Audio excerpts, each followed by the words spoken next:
विठ्ठलपंतांनी आपल्या 4 मुलांची नावं काय ठेवावीत? निवृत्ती, सोपान, ज्ञानोबा आणि मुक्ताई. हीच का ठेवली हो? शाहरुख, सलमान, अक्षय, ऐश्वर्या ही का नाही ठेवली? कधी विचार केलाय?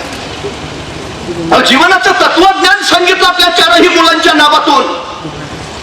यश मिळवायचं ना, वाईटातून निवृत्त व्हा, पहिला टप्पा आहे. म्हणून पहिल्या मुलाचं नाव निवृत्ती. एकदा वाईटातून निवृत्त झाला की तुम्ही सरळ मार्गेत चालणार, म्हणजे सोपान. त्याला सरळ मार्ग म्हणतात. सरळ मार्ग म्हणजे सोपान मार्ग. म्हणून दुसऱ्या मुलाचं नाव ठेवलं सोपान. सरळ मार्गेत चाला. आणि एकदा तुम्ही सरळ मार्गे चालला म्हणजे तुम्हाला चांगलं काय वाईट काय याचं भान येतं, म्हणजे तुम्हाला ज्ञान प्राप्त होतं. आणि यशाचा तिसरा टप्पा ज्ञानवंत व्हा. म्हणून तिसरा ज्ञानोबा. आणि तुम्ही वाईटातनं निवृत्त झाला, सोपान मार्गेत चालला, ज्ञानवंत झाला की तुम्हाला मुक्ती मिळतेच. म्हणून 4थ्या मुलीचं नाव ठेवलं मुक्ताई. संस्कार आहे हो. नाव म्हणजे संस्कार. ठरवा आधीच काय व्हायचं आहे. 12व्या वर्षी शहाजीराजे जिजाऊनी ठरवलं शिवबाराजांच्या काय व्हायचंय. शिवबाराजे 12व्या वर्षीच ठरवलं. थोरले पुत्र संभाजीराजे शहाजीराजांबरोबर कर्नाटकात राहतील आणि धाकटे पुत्र शिवबाराजे मासाहेब जिजाऊंच्या सोबत पुण्यात येतील. संभाजीराजे कर्नाटकात राज्य उभा करतील तर शिवबाराजे महाराष्ट्रात. काय करायचंय पुत्रांनी ठरलं. 12 वर्षाचे शिवबाराजे मासाहेब जिजाऊंच्या सोबत पुण्याकडे जायला निघाले. पुत्र निघालाय. जाते वेळी आपल्या या पुत्राला एका पित्यानं काय द्यावं. आपला मुलगा जर कुठे निघाला तर आम्ही काय देतो. डबा, वेळेवर खा. फारच काळजी असेल तर आई सांगते नीट जा, नीट ये. अधिकची काळजी असेल तर आई म्हणते बसमध्ये बसताना मधल्याच सीटवर बस. बाळ म्हणतं का नाही, पुढनं कुणी ठोकलं तरी तू सुरक्षित, मागणं कुणी धडकलं तरी तू सुरक्षित. बाळा तू जगला पाहिजे. पूर्वी आमच्याकडे म्हण होती मुलाचे पाय पाळण्यात दिसतात. तुमच्या पोराचे पाय कुठल्या क्षेत्रात ठाम उभा राहतील हे कळायला हवं. जितक्या लवकर कळेल तितकं ते उत्तम. सचिन तेंडुलकरचे वडील रमेश तेंडुलकरना सचिन 4थीत असतानाच कळालं हा उत्तम फलंदाजी करू शकतो. आणि त्याच्या वडिलांनी सांगितलं तू एवढंच कर, तू एवढंच कर. इयत्ता 4थी पासून सचिन तेंडुलकर फक्त क्रिकेट क्रिकेट आणि क्रिकेटच खेळत राहिला. तो सचिन तेंडुलकर 12वीला इंग्रजीत नापास आहे, पण आज 12वीच्या इंग्रजीच्या पुस्तकात सचिन तेंडुलकर वर धडा आहे. यशाचा धडा गिरवायला एवढा धडा पुरेसा. जे आहे त्याचा विकास करा ना. काही ना काही आहे प्रत्येकात. पण आमची दुर्दैवाची गोष्ट अशी आहे की आम्हाला दुर्दैवानं काय आहे तेच कळत नाही. अजिबात कळत नाही. कळायला हवं. विठ्ठलपंतांनी संन्यास घेतला. समाजानं त्यांच्या मुलांना खूप त्रास दिला. संन्यासाची पोरं म्हणून हिनव. ज्ञानेश्वरांना वाटायचं लोक शहाणी करावी, लोकांना ज्ञान द्यावं. आपल्याकडे असलेलं ज्ञान देत ते फिरायचे, पण लोक हिनवायचे, शिव्या घालायचे, शेण चिखल मारायचे. ज्ञानोबा सांगायचे तुमच्यासाठी करतोय रे, तुम्ही घडावे म्हणून सांगतोय. पण लोक खिल्ली उडवायचे. त्या त्रासात एके दिवशी संतापले ज्ञानेश्वर. तार तार तार तार तार संतापाच्या फरात चालत आल्याने सरळ झोपडीत आत गेले. टाकी लावून घेतली. 10 वर्षाची चिमुरडी मुक्ताई संतापात आलेल्या ज्ञानेश्वरांना आणि टाकी लावून बसलेल्या आपल्या बंधूंना बघत होती. मुक्ताईने ओळखली. चिडले ज्ञानेश्वर. बसले असतील आत. थोड्या वेळाने राग शांत होईल आणि येतील आपसूक बाहेर. मुक्ताई स्वतःचं काम करत राहिल्या.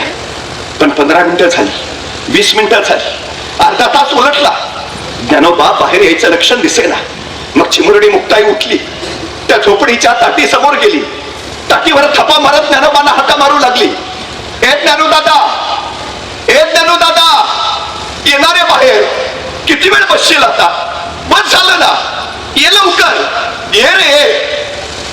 पण ज्ञानोबांचे एक नाही दोन नाही. मुक्ताबाईंना वाटलं अजून राग गेला नाही, वाटत होईल कमी कमी. त्या परत बाजूला झाल्या. अर्धा तास झाला, तास झाला, ज्ञानेश्वर बाहेर पडे ना. मुक्ताई परत ताटी समोर उभा राहिली. हे ज्ञानू दादा येणार आहे लवकर, किती परीक्षा बसशील, बस झालं ना आता. हे ज्ञानू दादा येणार आहे. ज्ञानोबांचं एक नाही दोन नाही. मुक्ताईच्या डोळ्यातनं कळकळ कळकळ अश्रू उकळायला लागले. आपले डोळे पुसत ते आपल्या बंधूला साथ घालू लागले. हे ज्ञानू दादा किती छळ करशील रे, येणारे बाहेर, केव्हाची वाट बघतीये मी. हे ज्ञानू दादा येणारे बाहेर.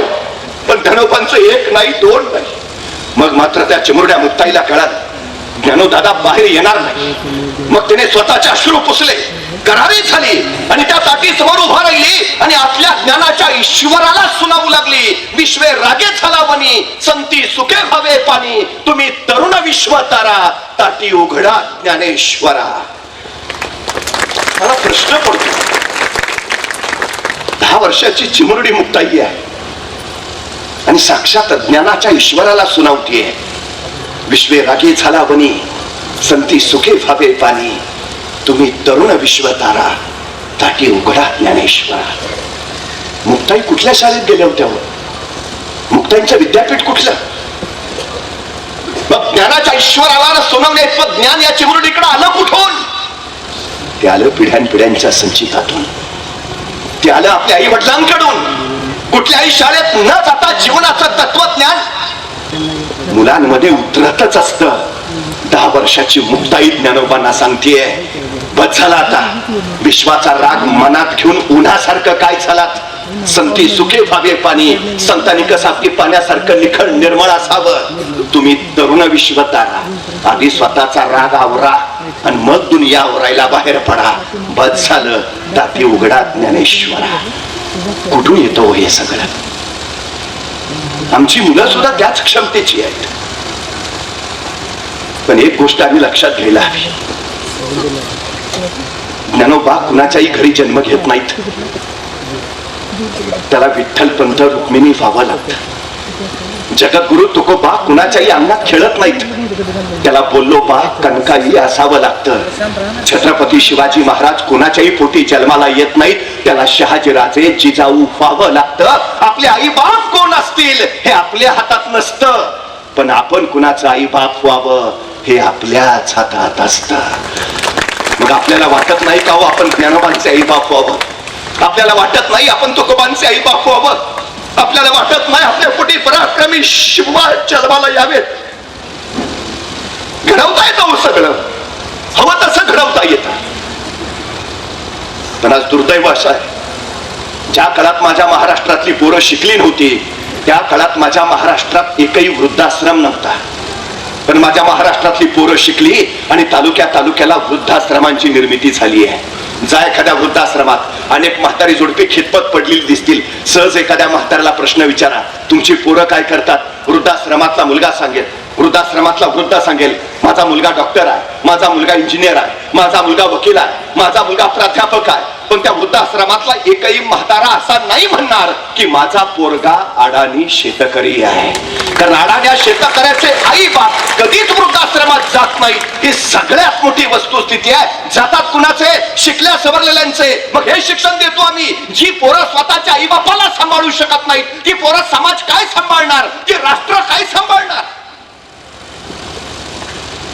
जगाची राहू द्या, आमच्या मुलांवर आम्ही एवढे तरी संस्कार करू द्या की किमान आपली पोरं आपल्याला मानतील, आई बाप म्हणून आपल्याला सन्मान देतील. एका पठ्ठ्यानं आपल्या आईला वृद्धाश्रमात ठेवलेलं. दिवस दिवस उलटले, आई वृद्धाश्रमातच. एके दिवशी आईला वाटलं आता आपण फार काळ जगत नाही.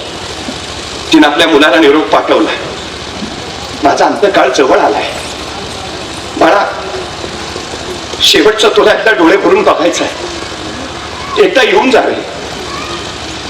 मग कामातनं वेळ काढून कसा बसा तो मुलगा आपल्या आईकडे पोहोचला. आईला म्हणाला, आई का ग? जायची वेळ झाली रे बाळा, आता एकदा तुला डोळे भरून बघावं असं वाटलं. आई आता असं का ग बोलते? झालं रे आता सगळं. आणि मग मुलगा आईचा हात हातात घेऊन म्हणाला, आई काही शेवटची इच्छा असेल तर सांग.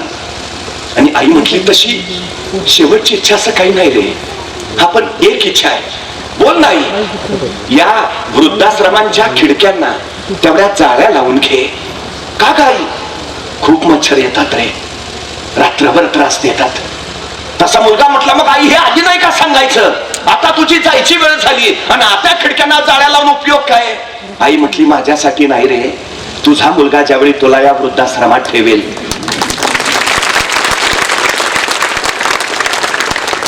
त्यावेळी तुला मच्छर चावू नयेत म्हणून सांगितलं, जाळ्या लावून घे. तुम्हाला काय वाटतं, मुलं शाळेच्या 4 भिंतीत शिकतात? नाही, मुलं तुमचं अनुकरण करतात. तुम्ही जसे वागता तशी मुलं वागतात. सगळ्यात महत्वाची गोष्ट आहे. एखादा दमेकरी ज्यावेळी डॉक्टरांकडे जातो, डॉक्टर त्या दमेकऱ्याला पहिला प्रश्न विचारतो, तुमच्या घरात आधी कोणाला होता का? म्हणजे तुम्हाला दमा व्हायला तुम्ही बेड्या ओढल्याच पाहिजेत असं नाही. तुमच्या आजोबाने ओढलेल्या असल्या तरी तुमचं रेडीमेड काम झालं. मला सांगा ना, आपल्या घरात लहान मूल जन्माला येतं आणि मूल जन्माला आलं की घरातले आजी काय म्हणते, पोराचं नाक अगदी वडिलांवर गेलंय, पोराचे डोळे अगदी आजोबासारखे दिसत आहेत. मला सांगा, पोराचं नाक जर वडिलांवर जात असेल तर किडन्या कुणावर जातील? मग 40व्या वर्षी किडन्या बाद झाल्या तर दोष पोरला द्यायचा का वडिलांना द्यायचा? 30व्या वर्षी पोरला हार्ट अटॅक आला, आजोबा काय करत होते बघा ना. डोळे वडिलांवर, नाक आजोबांवर, तर बाकीचं पण त्यांच्यावरच जाणार ना, गुन्हाने कोणावर जाईल? तुम्ही आज जे करता त्याचा फक्त तोटा तुम्हाला होत नाही, तुमच्या पिढ्या, पुढच्या पिढ्या बर्बाद करता. तुम्ही कसले पोरं पैदा करणार? पंगू, मतिमंद, अपंग, कुणाच्या खांद्यावर समाज देणार? शुद्ध बीजापोटी फळ रसाळ गोमटी. वर्तमान शुद्ध असेल तर भविष्य काळ शुद्ध उपजेल. सगळ्यात महत्वाची गोष्ट आहे ती. समाज आम्हाला घडवायचा आहे ना, तो त्या पद्धतीचा घडवायला हवा. ठरवा आता आमच्या पोरांनी काय व्हायचं आहे. जितक्या लवकर तुम्ही ठरवाल तितक्या लवकर आमची पोरं उंचीवर जातील. जितक्या लवकर ठरवाल, जितके उत्तम लवकर संस्कार द्याल, तितकी पोरं आमची आदर्श बनतील. वेळ घालवत गेला की संपलं, मग काही उपयोग नाही, अजिबात नाही उपयोग. हा क्षण फार महत्वाचा आहे, सगळ्यात महत्वाचा क्षण आहे. निर्णय घ्या, पटकन निर्णय घ्या. पण हल्ली आमची अडचण काय माहितीये का, आमची लोक निर्णयच घेत नाहीत. म्हणजे दुर्दैवानं आमची शिक्षण पद्धती मुलांना निर्णयक्षमच बनवत नाही. ही सगळ्यात मोठी अडचण आहे आमची, सगळ्यात मोठी. म्हणजे मी एखाद्या मुलाला विचारतो, सध्या काय चाललंय? नाही, बघूया ना. हो, पण काय ठरलंय काय? नाही, बघू ना. अरे पण काहीतरी ठरलं असेल ना? नाही, बघू ना मार्क किती पडताय. अरे मग नाही पडले तर? नाही, पप्पा म्हणलेत माझ्या जागेवर चिटकावतो. चिटक, काय ध्येय आहेत आमची? प्रश्न पडतो मला. ठरवाना अडचण काय आहे? निर्णय का नाही घ्यायचा? चुकला तर? अरे चुकू दे ना, चुकला तर अनुभव येईल आणि बरोबर आला तर यश. तोटा काय आहे? पण निर्णय तर घ्या. अडचण काय? मला एका प्रश्नाचं उत्तर द्या. चंद्रावर पहिलं पाऊल टाकणाऱ्या मानवाचं नाव काय? नील आर्मस्ट्रॉंग. पण खरंच चंद्रावर नील आर्मस्ट्रॉंगच पहिलं पाऊल टाकणार होता का हो? याचं उत्तर आहे नाही. नासाच्या चांद्रयान मोहिमेचा मुख्य पायलट होता एडविन सी अल्डारिन. तो अमेरिकेचा वैमानिक होता, त्याला स्पेस वॉकिंगचा अनुभव होता, तो होता मुख्य. आणि त्याच्याबरोबर सहाय्यक म्हणून दिला होता नील आर्मस्ट्रॉंग, जो अमेरिकेचा नौसैनिक होता. हे नासाचा अपोलो यान ज्यावेळी चंद्रावर पोहोचलं त्यावेळी नासाच्या स्पेस सेंटरवरनं पहिला संदेश आला, पायलट फर्स्ट. आणि एडविन सी अल्डारिन पुढे झाला. संदेश स्पष्ट होता, एडविन सी अल्डारिन पुढे व्हायचं आणि चंद्रावर पाय ठेवायचा. एडविन सी अल्डारिन पुढे झालाही, पण पुढे गेल्यावर त्याच्या मनात पाय ठेवायच्या आधी गोंधळ सुरू झाला. मी चंद्रावर पाय ठेवला आणि तिथल्या वातावरणात भरकटलोच तर? मी चंद्रावर पाय ठेवला आणि तिथल्या वातावरणात जळूनच गेलो तर? मी चंद्रावर पाय ठेवला आणि मला तिथनं कुणी ओढूनच नेलं तर? तो त्या गोंधळात असतानाच नासाच्या स्पेस सेंटरवरनं दुसरा संदेश आला, को पायलट नेक्स्ट. आणि नील आर्मस्ट्रॉंग पुढे झाला आणि कसलाही विचार न करता त्यांनी चंद्रावर पाय ठेवला. आणि चंद्रावर पाय ठेवणारा पहिला मानव म्हणून नील आर्मस्ट्रॉंग अजरामर झाला. एडविन सी अल्डारिनकडे सगळं होतं, क्षमता होती, बुद्धी होती, अनुभव होता, तरी मागे राहिला का? निर्णय घेता आला नाही. आमच्या पोरांना पटकन निर्णय घ्यायला शिकवा. काय व्हायचं ते होऊ द्या त्याला, पण तू ठरव आणि कामाला लाग. निर्णय घ्या.